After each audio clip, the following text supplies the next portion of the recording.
Hello friends, in this video you will learn about how to create Google account for YouTube channel.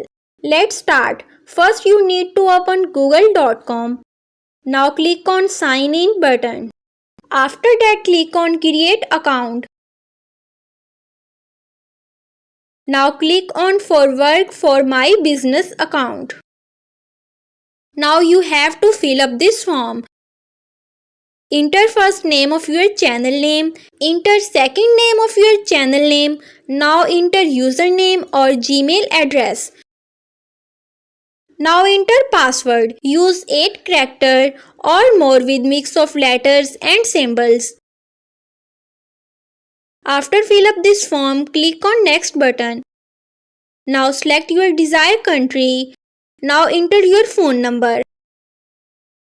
After that enter code that you get via SMS on your provided phone number.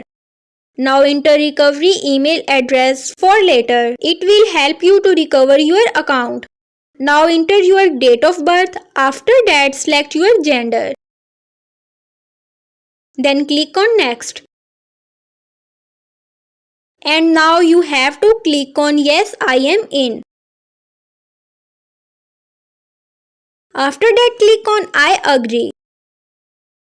For just now, click on not now. Here you see this is my Gmail account. Here you see this is my Gmail account. Click on Gmail to view your Gmail account. You can customize your Gmail account or you may close it. Open this welcome message from Google team and that's it.